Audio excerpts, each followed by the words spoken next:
up guys, and welcome back to the channel. And on today's video we have a super special shootout. Today we are pitting the ASICS Magic Speed 4 against the Brooks Hyperion Max 2 against the Hoka Mach X2. Alright, now you know that all three of these shoes, they kind of do the same thing, or at least they're made for the same thing, but there are some differences, and we are going to talk about those differences, and I'm going to give you my opinion. Now look, it's important to remember that this is just my opinion. Results may vary for you, but what I'm hoping that you get out of this video is just a certain perspective. So if you're looking to pick up the Mach X2, the Hyperion Max 2, or the Magic Speed 4, then you'll have more information than if you didn't watch this video. Anyway, let's get into it.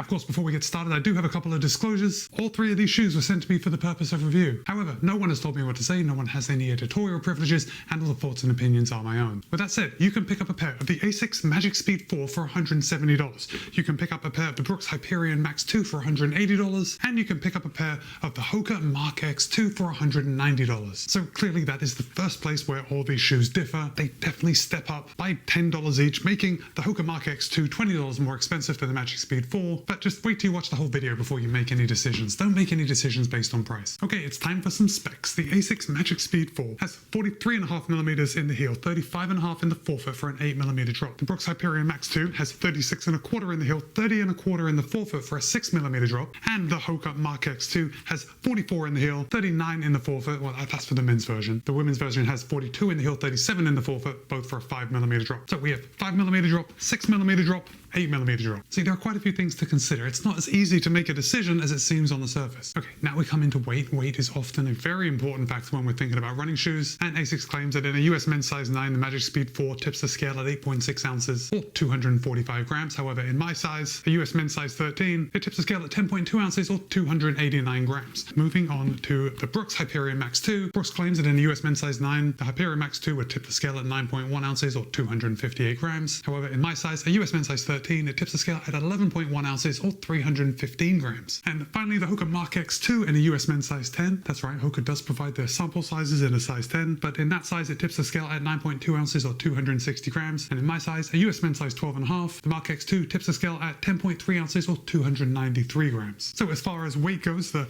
ASICS Magic Speed 4 is the lightest at 289 grams, and then 4 grams heavier is the Mach X2. It then jumps up quite a bit to 315 grams in the Hyperion Max 2, but honestly, when I was wearing both of these on my feet, I didn't notice a difference. Okay, moving on to the materials. Let's start at the top of each one and work our way down. We can see we have quite a bit of padding around this heel collar, or I should say it's not that much padding, but it is kind of a traditional heel padding. Now the Magic Speed 4 does have a good step-in feel, and I did like the way it felt on my foot. When we come back to the heel counter, this is it's semi-rigid. It is rigid enough to hold my heel in place, but when I'm pushing on it right now, I can tell that there isn't just a rigid piece of plastic back here. As far as the upper goes on the Magic Speed 4, we're using a breathable mesh. I'd say this is the most traditional upper out of all three, and I don't think that is a plus or a minus. It just looks that way. It just looks kind of more traditional, what we would expect from a typical running shoe. Now ASICS is using different weaves just to add a little structure to the upper, and it works well. I didn't have any issues with breathability on the Magic Speed 4. As far as overlays, we have traditional overlays, got the branding on both sides, an underlay coming around the toe box just to keep that upper off your toes. Of course, a reinforcement along the eyelet chain. Pretty minimal. Remember, all these shoes are made for picking up the pace. You know what I mean? They're not the daily trainer, they are made for faster miles. And of course, all three could be used on race day if you didn't want to spring for that top-end, super expensive race day shoe. Right, moving over to the Hyperion Max 2. Now the upper on the Hyperion Max 2 is an engineered mesh. It's a lot more rigid than the Magic Speed 4, as in when I'm feeling it, it just feels a lot more coarse. But I think when I say coarse, it kind of gives off negative vibes. And I don't want you to think anything negative about the upper of this shoe. I love the upper of this shoe. I think this is probably my favorite upper out of all three. It just seems to hold my foot in place. Although when I actually compare them all together, they're all very similar as holding my foot in place, but I just really like this upper, even if I can't explain it well. The heel collar on the Hyperion Max 2 is just, it's lovely. So I would say it's not absolutely traditional, but it is more traditional than the Mach X2, but we do have quite a bit of padding that comes all the way around this heel collar, and as far as heel lockdown goes, I think the Hyperion Max 2 is the best for me at least. The heel collar padding on the Hyperion Max 2 is definitely biased towards the top, so your heel sits in nicely, and then the heel collar just holds you in, and the heel counter on the Hyperion Hyperion Max 2 is the most rigid out of all three. So if you need that for a good heel grip, this is the one you're going to want to go with. Got that flared bit on the back and then overlays. It's a very similar setup to the ASICS Magic Speed 4. Got the Brooks branding here on the lateral side, Brooks spelled out on the medial side. Got a fairly rigid underlay coming around the toe bumper and then of course along the eyelet chain. And yeah, now I am going to come back to the tongue and the laces and all that in just a second. But before we get there, let's just talk about the upper of the Mach X2. Now, the upper of the Mach X2 is the most race-inspired out of all of these shoes. It is definitely the lightest. In fact, even when I hold it up, I think you guys can see right into the upper. It is the lightest and the most breathable. And this heel collar, look at this.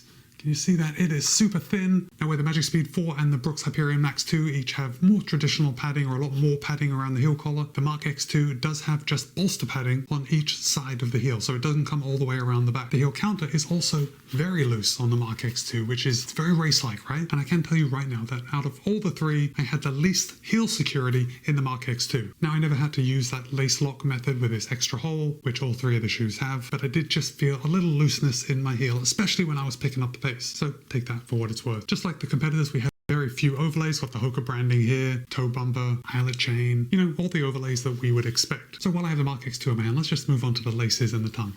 Now, the laces on the Mach X2, they're a little different. They're actually fairly fat. I don't want to say fat, but they're a little puffy. They're a little puffier than I've seen before. And I was actually wondering how they would work. And to my surprise, they worked absolutely fine. What I'm thinking is that when you tie these laces and you kind of lock them in, it squeezes the puffiness out and it locks them in tightly. Now, the same thing when these laces are sliding through the eyelet chains, they don't slide through as easy as on the other shoes. That really doesn't mean anything. It doesn't stop you from putting on the shoes or taking them off any quicker. But now that I've mentioned putting on the shoes and taking them off, the Mach X2 is the most difficult to put on and take off, and that is because of the more race-inspired fit. Everything is just a little tighter. I have to loosen the laces to get my foot in and out more than I have to on the other shoes. The tongue on the Mach X2 is super thin and there is one lace loop. It's gusseted on both sides, so it's not going anywhere. It's just race day tongue through and through. Okay, let's go back to the Hyperion Max 2. Now, these have my favorite laces. The Brooks Hyperion Max 2 has the locking laces, so this is just security in lace form. When you tie these laces down, they're not going anywhere. I love them. No complaints. Now, the tongue on the Hyperion Max 2 is a fairly rigid material, but it's very thin, it's very race inspired, and the tongue is gusseted on both sides. And this is the tightest gusset that I've seen on a shoe. So when your foot goes in, it's almost so tight that it feels like you're putting your foot into a sock. That's a little over exaggeration. But let's just say that the gusset on the Hyperion Max 2 is tighter than both the Mach X2 and the Magic Speed 4. I really like how the Hyperion Max 2 feels when I put my foot into it. Okay, finally, the Magic Speed 4. Again, as we would expect, it's a super thin race day style tongue. Maybe not as minimal as my Metaspeed Edge Paris, but still very minimal. The tongue is gusseted, it does have a lace loop, and that's about it. It's fairly traditional as far as this kind of tongue goes. The sock liner on the Magic Speed 4 is not removable. The sock liner on the Hyperion Max 2 is also not removable. Wait a second. No, it is glued in, so it's not removable.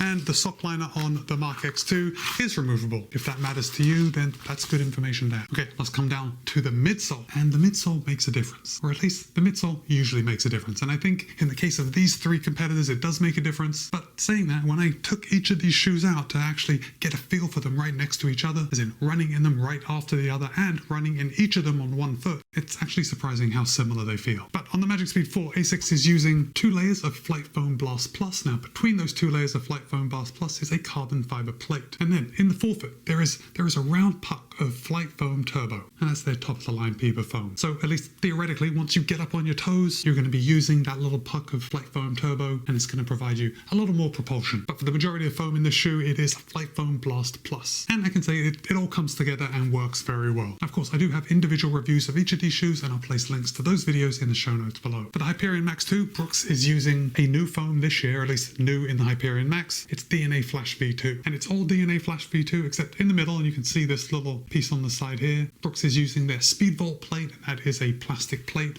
just to give it some rigidity. And the DNA Flash V2 is such a huge improvement over last year. It really is a solid foam, and it gives you the feeling that you can pick up the pace. And then finally, in the Hoka Mach X2, Hoka is using a dual density setup. On this colorway, it's very easy to see. This yellow foam foam is an EVA, so we can see it's a little thicker EVA on the back, and then coming down to quite thin in the front. And then the white foam on this colorway is PIBA. So we have a lot of PIBA in the forefoot, and then it thins out as we get to the heel. Now, right in between this PIBA and EVA layer, Hoka is using a P-Bax plate, which is just another way of saying a plastic plate. And it does the same thing as any plate does. It just gives it a little bit of stiffening and gives it a little propulsion when it's loaded. So now let's do a little flex test. That is actually surprisingly rigid for a plastic plate. Okay, that's that. You're just gonna have to take my word for it, because okay, that is a little less rigid than the Mach X2. And then remember, we got a carbon fiber plate. Oh, this is like 10 times more rigid than the plastic plates in the Hyperion Max 2 and the Mach X2. Like that is really rigid. So just to remind you, the Magic Speed 4 does have a carbon plate. The Hyperion Max 2 and the Mach X2 are using a plastic plate. If we come down to the outsole on each of these shoes, we got a good amount of outsole rubber here on the ASICS. We have also a fairly good amount of rubber here on the Brooks. And finally, the Hoka. Yeah, we got a good amount of rubber here on the Hoka. I think if I'm looking between the Hoka and the Brooks, looks like Brooks has just slightly more coverage, but I think there's enough on the Hoka to do the job. And it looks like ASICS just has the most, I'd say. Well, maybe not. It does thin out as we get towards this back lateral edge. And I'd say Brooks is doing the best as far as rubber on this back lateral edge. Right now I'm just looking at the wear, and I have about the same amount of miles in all of these shoes, but now that I'm looking at it, I'm actually surprised. The Magic Speed 4 has the most amount of wear on this rubber, right on this back heel. And then if I look at the Brooks and the Hoka, you know what, I'm going to give the prize for the least amount of wear to the Brooks Hyperion Max 2. It looks almost brand new on here. And I can see just a little bit of wear on the back of the Mach X2, but I don't think that's a reason to actually not buy one of these shoes over the other. Now, I did already give you my sizes, and you know that I'm wearing a US men's size 12.5 in the Hoka. I'm using a US men's size 13 in both the ASICS and the Brooks. I usually wear a US men's size 13, and in most Hoka shoes, I have to go down half a size to a 12.5. With that said, all of these shoes, they fit my feet very similar, and that's as far as the width of the toe box, how much room I have between my big toe and the end of the shoe. When I was wearing each of these shoes next to each other, it was very difficult to tell if one fit more than the other. If I had to say which shoe was the absolute widest, I'm going to say it was the Brooks, but it was only by a very small amount. Oh, I should also say that I think each one of these shoes will fit feet that are slightly wider than mine. I don't think that's saying much because I think I have fairly narrow feet, but it is what it is. All three would fit feet wider than mine. Okay, now let's talk about ride. And the first thing I want to point out when we come to ride is this heel bevel on the Hyperion Max 2. It is very pronounced, and I think if you are a die-hard heel striker, then the Brooks Hyperion Max 2 is going to be for you. When I exaggerated my heel strike, I did find that the Brooks was the most comfortable shoe to run in, followed by the Hoka Mach X2, and we can see there is a prominent heel bevel right here. And then in last place for heel strikers, I think the ASICS Magic Speed 4, and there is a minimal heel bevel here. And honestly, it was nothing I noticed when I was reviewing this shoe on its own, just against itself. But when I put it up to the competition, at least for heel striking, it was the least flowy of the three. Does that make sense? Now, when it comes down to softness or firmness, and I know that's an individual assessment, it's going to depend on an individual's weight, it's going to depend on what other shoes you are comparing it against, but I actually found that the ASICS Magic Speed 4 and the Brooks Hyperion Max 2 felt fairly similar underfoot, at least at slow speeds. Now, I can say that between these two, when I started picking up the pace, I thought that the Hyperion Max 2 was a more comfortable ride. Like this DNA Flash V2 was just a little softer than the Flight Foam Boss Plus, and that's how I determined that, at least for me,